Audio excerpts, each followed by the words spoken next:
రెండు వార్తలు சொல்லுங்க.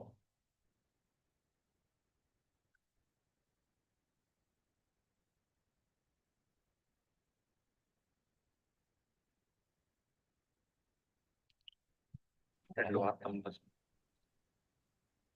Hello, sir. Yeah. And sir, I completed, sir, but I am trying to certificate download na ask to coordinator to upload signature. Sir, we will discuss all those points after this valedictory function, sir. So Okay. after the valedictory function, this room will be open for another half an hour to 1 hour to clarify all your doubts. So Okay, if you are having any doubts, you can stay back in the Zoom room. We'll have a one-to-one discussion to rectify your queries and whatever the problem you have faced while submitting your feedback and online test. Right, sir? Okay, right, sir. Thank you. We'll move on to the validity function. Ma'am, Dr. Radhalakshmi, ma'am.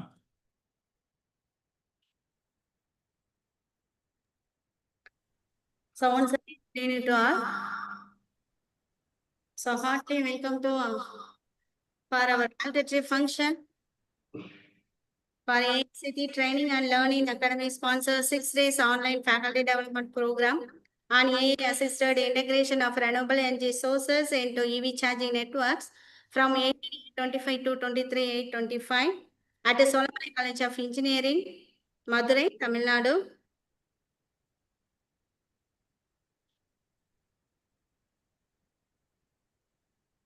So first of all, I welcome you our Chief Guest, Dr. Nagarajan sir, Director, Technical Operation, Vatia Energy India Private Limited.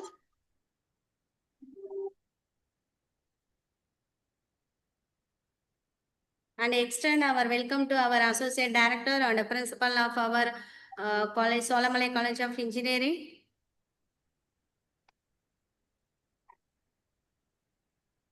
And welcome to our participants for our FDP for validictory function. Welcome you all. So first to start our session with lighting the Kuttuvilakku as per our traditional.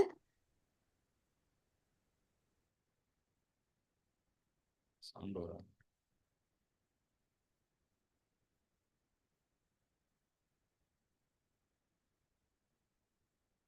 Thank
you, sir. Next, I welcome our Associate Director, Dr. Nagarajan sir, to present the introduction of our chief guest, Dr. Nagarajan, sir. Vatia Energy Private Limited. Welcome you, sir. Good evening to one and all present over here. On behalf of Solamalai College of Engineering, it gives me immense pleasure to warmly welcome you all to the valedictory function of 6 days ATAL sponsored online faculty development program on AI-assisted integration of renewable energy sources into EV charging networks, conducted from 18th August to 23rd August 2025. Over the past 6 days, we have had the privilege of listening to eminent experts from academia and industry, gaining valuable insights into emerging technologies, research trends, and applications in renewable energy and electric vehicle integration. It is now my honor to introduce our distinguished chief guest for today's valedictory session, Mr. G. Rajaganeshan, Director, Technical Operation at Vatia Energy India Private Limited, and the Chief Technical Officer at Tamil Nadu Advanced Technical Training Institute. Mr. Rajaganeshan is an alumnus of Anna University with over a decade of expertise in solar photovoltaics. He has made remarkable contributions to solar project management system design, hybrid PV EV integrations, and skill development initiatives through national level training programs like NISE's Shurya Mitra. His outstanding work has been recognized by prestigious organizations such as MNRE, NISE, TDA, and DOT. We are truly privileged to have such an accomplished technocrat with us today to grace this occasion and deliver a keynote address to all our participants. With that small introduction, now I request our chief guest, Dr. Rajaganeshan sir, to deliver a keynote address to the all this gathering today. Sir, welcome you, sir. Thank you, sir. Thank you very much. Thank you very much. Can you hear me? Yes, sir. Yes, sir. Yeah. So I once again thank the ATAL and Solemalai for organizing such a kind of program. And I also welcome all the participants for this. You have been here for a certain amount of duration of program, and you would have gained a lot of knowledge and experience from different kind of expertise who are talking with couple of days. So my session, I'm going to talk about the importance of solar integrated with EV charging infrastructure and how it is going to have an impact technically, economically, and how effective this idea of implementing together will work out for a country like India. So that's what we are going to see. And I just want to put a small presentation on the same. 1 minute.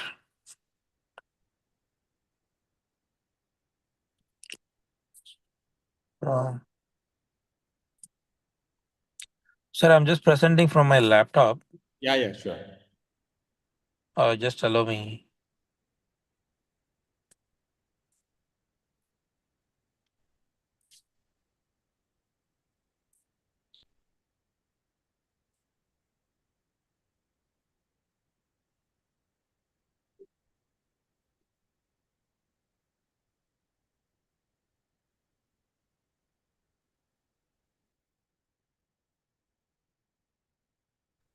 So can you hear me?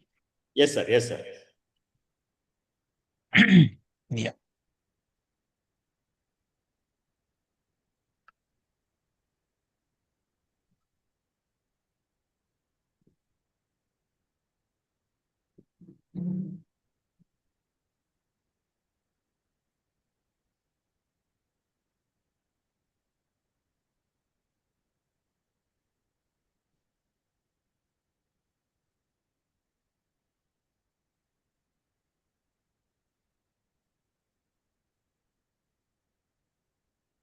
So can you see my screen? Yes, sir. Perfectly, sir. You can proceed. Yeah.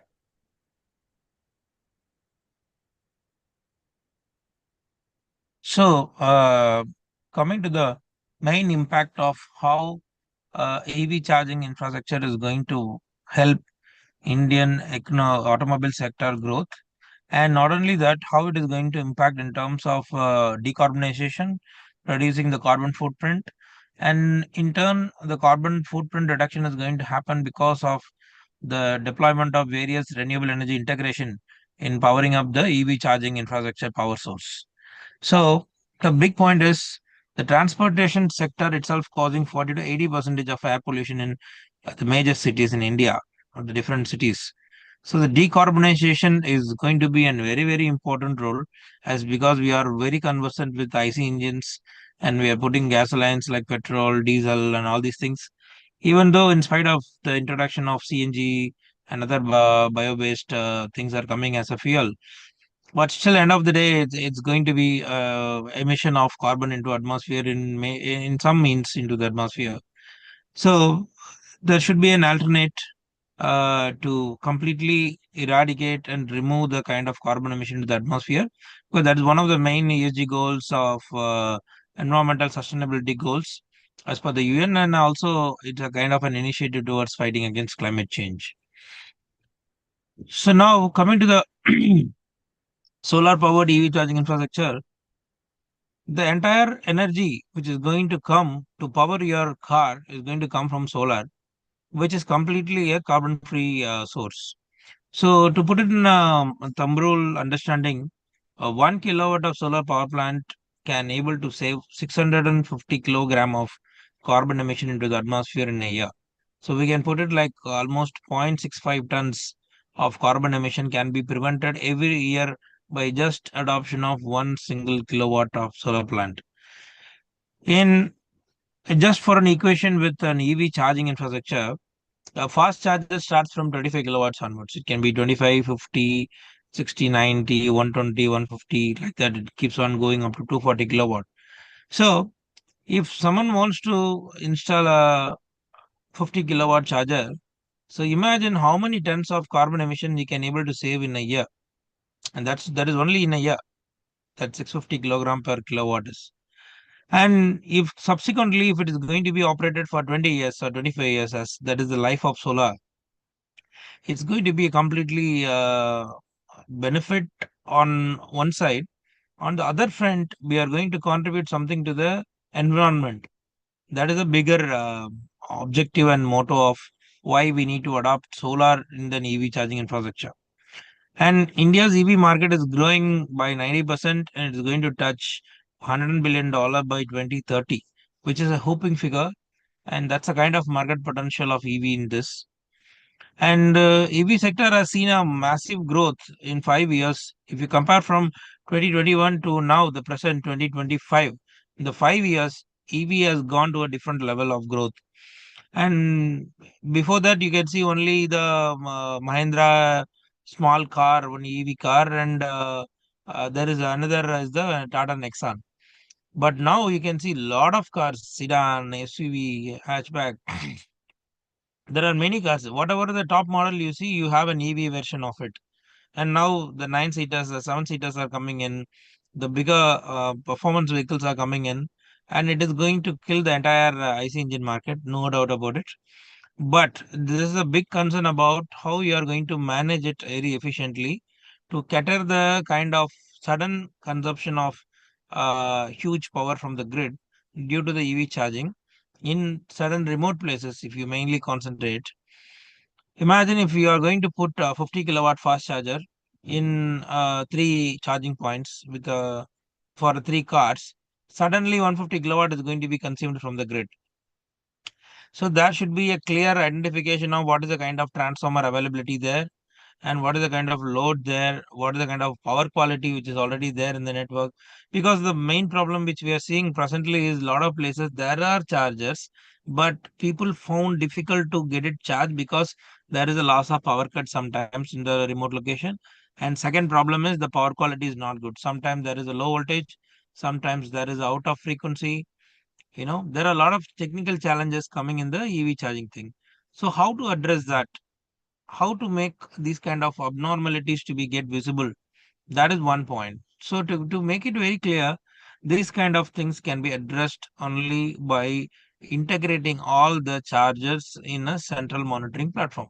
There comes the IoT enabled monitoring of EV chargers in a CMS, that is the charging management system. So what is the kind of EV future?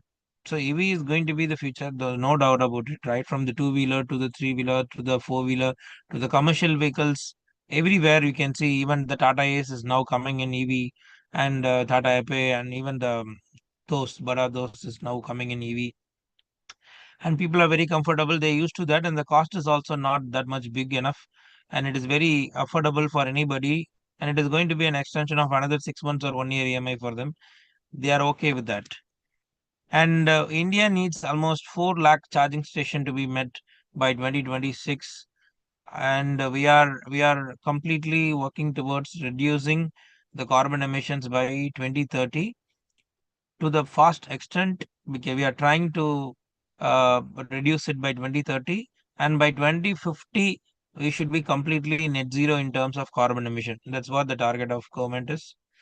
How to make it happen? To make charging EV charging solar infrastructure, we'll see. So before that, going into the how to make it, we need to know the what are the classification of the vehicles which is on road, and what is the kind of typical battery capacity, and what is the battery voltage. So we have two-wheelers, three-wheelers, cars, and bigger cars. The battery capacity ranges from the small vehicle 3.3 kilowatt hour battery to 80 kilowatt hour battery. That now whatever the bigger cars you're seeing, it's all 78, 80 kilowatt hour battery. That is pack 1, pack 2, double pack 3, like that. And the voltage goes up to 350 to 500 volt DC. Okay, which are higher voltage DC for the quick power drive of motors, and quicker acceleration. So this is that AC charger and DC charger points. So now we are mainly using the Type 2 CCS in India as per the Bharat standard. So this is the main combo charger we are using, Type 2 CCS. So we have RYB neutral and communication port, and this is the DC plus minus. So all the cars where we have it can support AC charger, as well as few cars which is currently in the market will support the fast DC also. So you have to check the compatibility of charger, what is the kind of charger it is there, and how much of kilowatt it can support for its quick charging. That is also you need to define. So any charger is always have a protocol communication, CAN bus communication with the vehicle, and it knows that what is the kilowatt it can able to accept. So some cars will accept 25 kilowatt, some car will accept 50 kilowatt, some car, even the present BE6E and 9E will accept 120 kilowatt rapid charging. Okay, so the more the kilowatt it goes, you need such kind of a charger, and also the kind of cables, chargers, and all the stuff. So that by default comes with the charger itself. So you can put a small capability car in a bigger charger, but you can't put a so small charger in a bigger car. It will take a long time to get it charged. So if you put a 120 kilowatt vehicle in a 3.3 kilowatt charger, it takes for 2.5 days to get it charged. So that doesn't make sense. So it's very clear when we go for it is going to be the future of approach. So people would like to have more kind of a fast rapid charger in their cars, because how we go to the petrol bunk, we just connect the petrol gun and you fill the tank and move away, and you have another 15 minutes on hand to charge it. So that's why all the charging bays now coming with cafeteria, small shops, and a bigger parking bay. So where people can leisurely park the car, have some coffee, have some snacks, make the kids to play somewhere. It become 15 to 20 minutes, and people can again come and sit in the car. The cars will get charged from 20% to 80%. That is more enough to travel to another 60 to 70 percentage of their range. So that will be easily 300 kilometers. So definitely in a 300-kilometer stretch, you will take a break, and that break you can utilize to charge your car. So that's the whole idea about it. And this is the different charging category. One is the normal power charging and the high power charging. The normal power charging is 7 kilowatt and up to 22 kilowatt. That is the maximum in AC charging. Coming to the DC, it become 50 kilowatt, then up to 200 kilowatt it is there. Okay, so that supports cars and commercial vehicles, trucks and all. And the different charging methods comes from the private charging. These are different categories of charging practices. One is the private charging. Private charging is mainly used in the dedicated charging for personal EV cars and EV fleet owned by one entity like Ola, Uber and all. And the locations will be on the independent homes, dedicated parking spots, in offices. And mostly it is all from the individual EV owners and fleet owners. And that is operations is all through the self-operated, maybe individual or CPO. CPO means charge point operators who run the show of it. Then there is a semi-public charging, so where the charging is shared by the public peoples who is there in the apartment complexes, office campuses like that, hospitals, universities, government buildings like that. This is also operated by the charge point operators. And there is a third category, that is the public charging. Public charging is mainly for public parking lots, on-street parking, charging plazas, and even wherever you can see the petrol bunks. Now you can see the charging points. That is all comes under the public charging, highways, metro stations, and all. So where that is open for all people who can come and connect. It is mainly driven by the government and public sector units and municipals, corporations. These guys will go for it. This model. And there is a minimum norms for calling it as a charging station that involves at least you should have two numbers of DC chargers, CCS2, and four numbers of AC chargers, that's 3.3 kilowatt. With that, you can able to charge your bike, and 3.3 kilowatt, you can charge your bike. And with 25 kilowatt charger, you can charge your cars. And the parking bay is about 2.5 meter into 5 meter each distance. And that should be a way for car, bike, scooters, and autos. And this is the provision norms for charging points for four-wheelers, three-wheelers, two-wheelers, PV buses. And if you say if it's a four-wheeler, then you should at least have charging point for three EVs.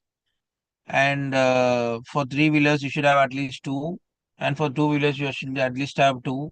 And if it is a bus bay, then you should have at least for 10 buses to be get charged at a single time.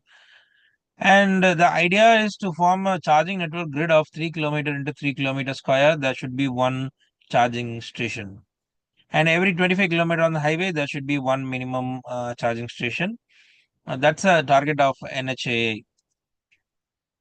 So just a illustration about how solar can support here. So this is a typical diagram of solar powered EV charging station. Regularly, we connect the vehicle with the EV point, and that point is connected to your existing meter. That is your normal energy meter.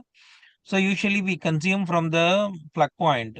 That is nothing but your like how you consume for AC, how you consume for fan and fridge like that. The consumption of car is also treated like that. Okay, this is the conventional way of connecting with the existing meter, which currently most of the people are doing it. Now, what is the proposed methodology is having a solar panel on the top and connected to your network, I mean your existing power source, and that can able to support your car.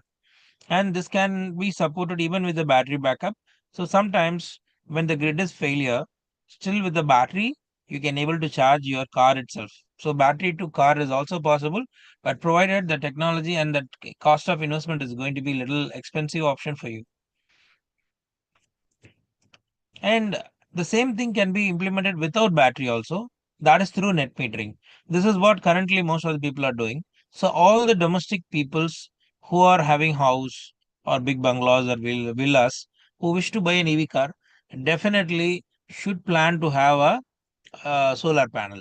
Why? Because if you are planning to drive at least I would say mm, uh, almost 1,000 to 2,000 kilometers per month, you can definitely have at least 2 kilowatt of solar panels on the top. Because end of the day, you can literally save 15 to 18,000 of your car petrol cost by just implementing solar. Okay, and that too you can get subsidy now. So with the subsidy of 78,000 rupees, if someone puts a 3 kilowatt of plant, they can literally put at 1.3 lakh rupee. So in 1.3 lakh rupee, they can able to charge 2 cars, and that can be comfortably can able to feed the EV cars. So whoever planning to go for a local commutation, right from the office to home, home to office, office to dropping kids in the school, they if they plan to go for an EV, definitely it's a good choice. They can go with the EV car, and provided if they are in a permanent house, it is always advisable to have a solar on top that can able to effectively save the fuel cost. And also, when you go for charging your car, you will be exceeding the 1,000 unit slab if you are in Tamil Nadu. In other states also, there are different slabs are there. So when you connect the car, easily you have a spike in your electricity bill. In order to cut off your spike in the electricity bill, it's always advisable to implement the assistance of solar in your existing meter that is supported through the net metering concept. So net metering is like banking of energy. You can generate the energy, feed it to the grid, or even you can use it internally. So whatever you consume, it is utilized there. How much ever you have an excess, the surplus will be exported to the grid. So the net meter, is having the registry for two separate entities. One is for the import count, other is for the export count. So the export is subtracted from your import, and the difference has been billed. Okay, so that's going to be a more beneficial approach for domestic consumer, especially. Commercial consumer will only take 1/3 of benefit in Tamil Nadu metering mechanism principle and policies, whereas the domestic consumer can definitely take maximum benefits out of that, and that's a very advisable option. So that's where now whoever the guys who's going for purchase of EV, they are by default looking to go for solar also. So considering the entire car is running at zero fuel cost, and also they are completely cutting off the carbon emission into the atmosphere because they are charging the car which is generated by the power from solar.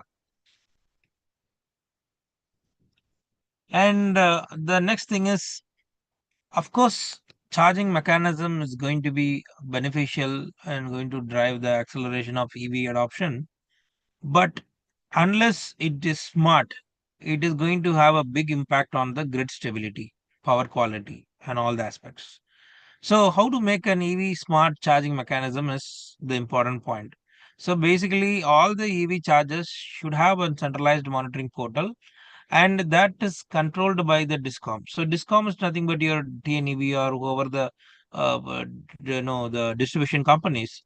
So the distribution companies should know how many chargers are connected, how many are charging the car presently, and what is the time at which the more charging will happen, what is the time of peak load it might experience during certain time, what is the pattern of power consumption, all the factors it needs to be uh, predefinedly, like how the load flow center understands the kind of demand for tomorrow, and also understand what is the kind of generation is going for tomorrow, and what is the deficit or surplus.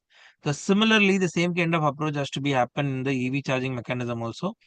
So all the chargers is by default having the communication protocol. Either it can able to communicate through directly to the cloud through GPRS or the SIM cards in 3G or 4G. The same thing, even it can able to communicate through Wi-Fi or the Ethernet port. So this charger will push their data to their cloud, and from their cloud it is communicated through API through the Discom portal. So this is the architecture of the smart charging mechanism, where we have your OEM. OEM is the guy who manufactures the EV charger and charges the car. And there is one more platform is from the CPO. CPO, the charging station owner like Xeon and Tata, all the charging point operators, where though those people have a number of chargers and they are operating the charging point, charging station. So their platform is also they are connected to the Discom. There is a CPO management system from the bike side also.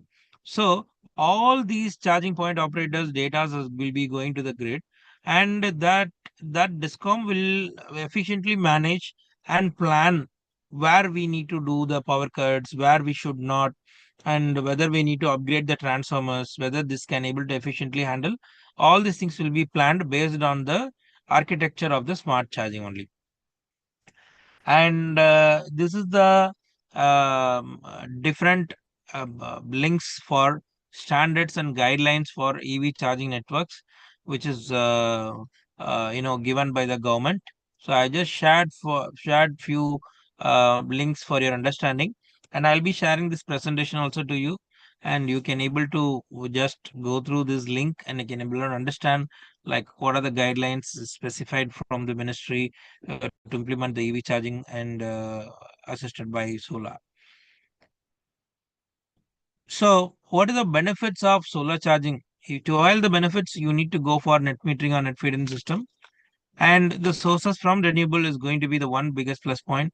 And as I told, 1 kilowatt of solar plant can generate 5 units per day, and it can typically require 60 to 70 square feet of area. And you can install with different array configuration methods, like you can have the solar panel as the car parking shed roof also. You can park the car under that and you can charge it. That is going to be a 2-in-1 advantage. And the main metrics of solar EV is we have different models in implementing the solar EV infrastructure. One is the individual, custom driven, government, semi public, service providers, CPOs, and all. So mainly the idea is to distribute the EV charging infrastructure across the location so that more people will buy the EV cars, considering we have a lot of charging station. So the uncertainty towards why we need to go to EV and whether we can able to comfortably charge the car whenever we want. So that irony will be taken off, and that will accelerate the EV adoption a lot. And next is the management of EV charging loads. As I told, all the EV chargers should well communicate with the portal, and the implementation of advanced smart charging mechanisms will help the EV growth more fast. And definitely this can be taken up as one of the important business model for many of the investors, because if you think the kind of EV adoption in the next 5 years is going to be massive, and people who are going for EV charging network, now people are charging like for a 10 rupee commercial charging, they are charging like 15 rupees, 16 rupees for to charge a car. And they can able to get the break even in 3 years. And after that, they'll be in the positive cash flow. So people who wish for long term investment model, definitely they can able to come, so they can able to start making profits from third year onwards, because this is completely a static device, a tension free device. You just connected, everything is monitored online, and your OEM will come and support the thing. And even you can give it as an AMC to the CPOs, they can come and operate and maintain your plant. And it's just having kind of a kiosk in front of your property. So to conclude it, be inspired. The imagination is more important than knowledge. So there is endless possibilities in the solar and EV field, no doubt about it. It is that we need to explore how we are going to have a game on that ground. So I request the participants mainly to focus more research over the reliability aspects of EV chargers, the kind of grid quality and grid abnormalities in the grid network due to the sudden implementation of sudden usage of EV charger in your existing grid network, and also the kind of performance analysis and the load flow management with the existing grid network. So that is very important, because today the number of charges are less, but in the coming days it is going to be more, and the usage pattern needs to be analyzed and identified.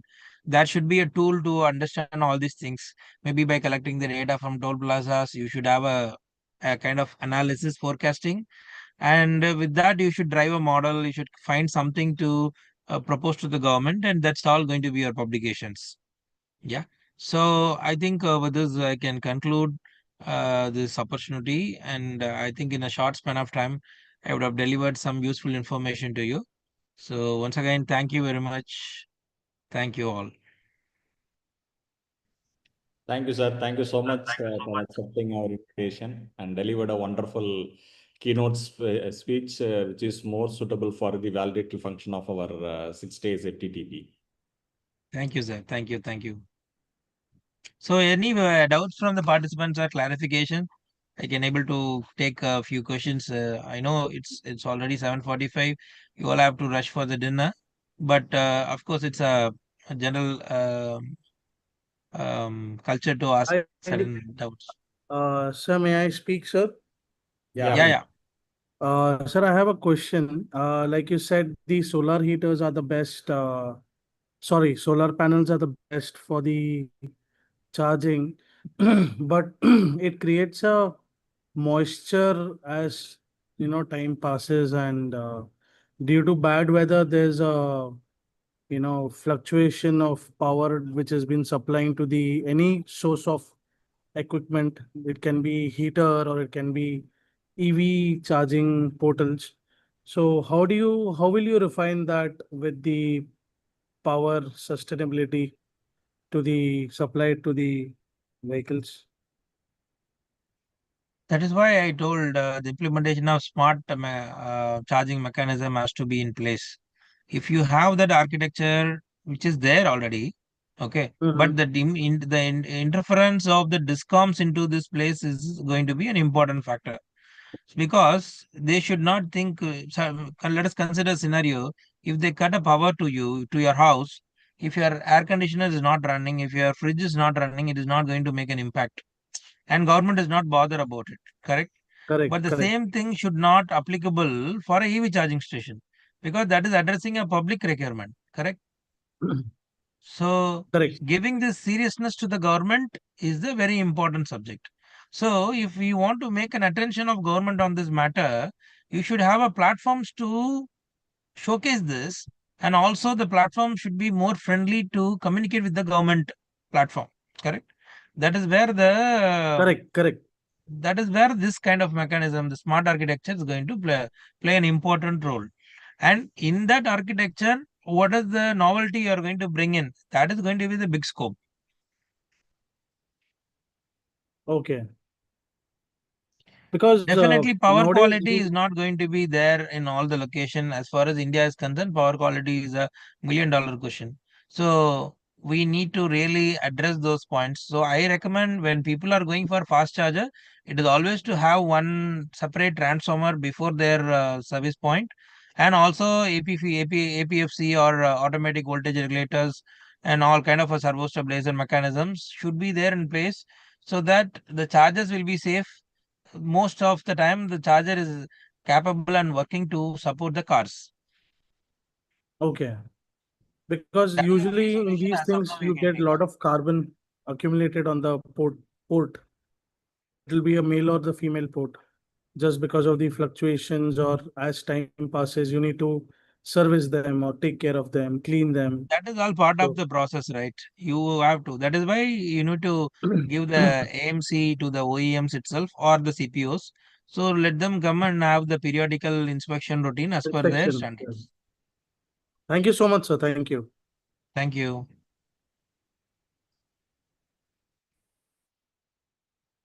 Any other doubts? Participants, do you have any other questions to the resource person?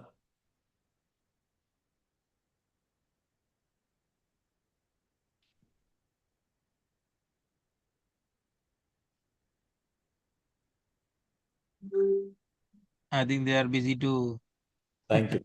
Thank move you. towards dinner. All right. So, if anything doubt also, I think you have my Yeah, email ID there, I'll and share mobile number is also there. the PPT to all the people. Yeah. The PPT itself, They you have can. the phone number and mail ID. If they have any queries, they can contact you directly. Yeah, sure. Thank Thank you, you. sir. Thank you for this opportunity. Of course, it's a very sudden call, and even right now I'm on the travel.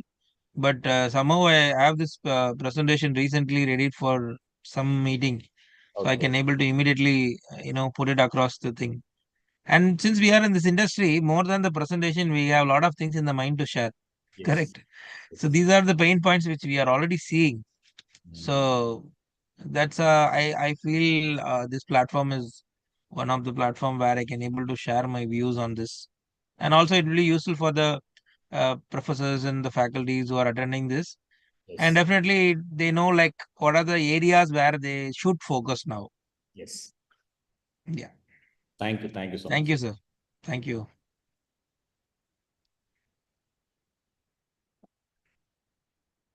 As a coordinator, one of the coordinator of the 6 days FTP, it is my duty to give the concluding remarks on the 6 days ATAL FTP.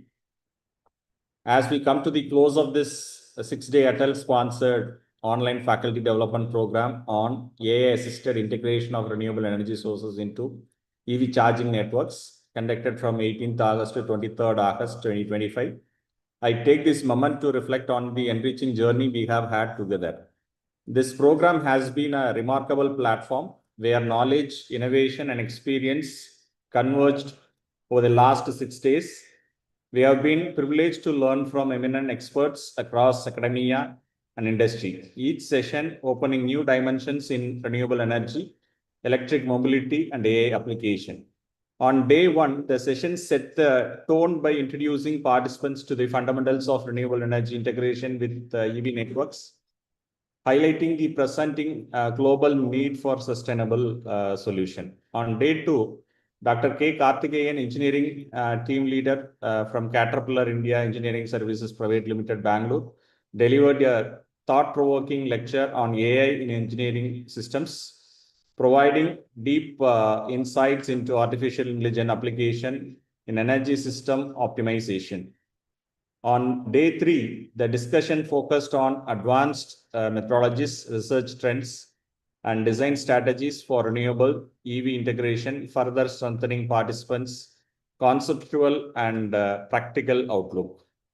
On day four, we were privileged to hear from Dr. Gopinath Selvaraj, Head of AIDS and Autonomous Driving Practice, Automotive Center of Excellence, EST International Private Limited, Bangalore, who spoke on methodology, that is data collections. His sessions shed light on the significance of structured data collection frameworks and analytical methods in building intelligent EV charging solution. On day five, the sessions emphasized policy frameworks, market models, and financial mechanism essential for enabling large-scale renewable and EV adoption, bridging academia, industry, and government perspectives. Finally, on day six, the Valedictory Day, we had the honor of listening to our distinguished chief guest, Mr. G. Rajaganeshan, Director, Technical Operation, Battery Energy India Private Limited, and CTO, Tamil Nadu Advanced Technical Training Institute. His address, drawing from over a decade of expertise in solar PV systems, hybrid PV EV integration, and capacity building, not only added immense value, but also inspired us to think beyond classrooms and contribute to skill development and real-world innovation. This 6-day FTP has not only enhanced our technical understanding, but has also motivated us to explore interdisciplinary research, industry collaborations, and innovative teaching methods. The insights we have gained will certainly empower us to mentor the next generation of engineers and researchers in driving the future of clean and sustainable energy. On behalf of Salamalai College of Engineering and Autonomous Institution at Madurai, I sincerely thank the AICT ATAL Academy, our distinguished resource persons, participants, and the dedicated organizing team, especially coordinator Dr. Radhalakshmi, who worked tirelessly behind the scenes. Let us now carry forward this spirit of learning, collaboration, and innovation into our teaching, research, and professional endeavors, contributing meaningfully to the national vision of sustainable energy and electric mobility. I once again thank all the organizing team members and participants who are directly and indirectly involved in the successful conduct of this 6 days FTTP. Thank you so much. I now request Dr. Radhalakshmi to give a formal word of thanks.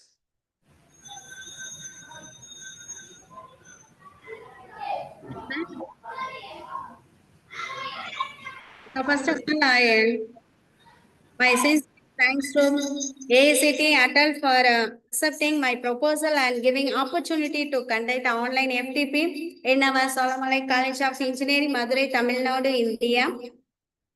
And I extend my sincere thanks to our management, associate director, and our principal for giving full support for successful completion of the FTP. Thank you, sir. Next, thank to our resource persons for accepting our invitations and also presenting the topics related to AI in electric vehicle charging system. To our faculty members and our participants in both the practical and theoretical ways. So thanks to our resource person also. Next, my heartfelt thanks to our participants for attending our FDP from 18/8/25 to 23/8/25 with a proper manner and a proper attention. And really, your presence and cooperations are wonderful in all days and all ways. Thank you, participants, once again. Next, thanks to Dr. Amalraj sir, Professor and Head of Biomedical Engineering from Sales Institute of Technology for giving step-by-step procedure and a suggestion for conducting this FTP. Thank you, sir. Next, and sincere thanks to our faculty members, especially Vigneshwaran sir, for giving continuous support and also presence for completion of this FTP without any network issues and technical issues. Thank you, sir. Next, thank you, one and all. Meet you again in next year on FTP. Good night. Thank you so much. Thank you, madam. Thank you, sir. Definitely next year meet in on FTP, maybe in our flight. Thank you, ma'am. Good night, sir. Thank you.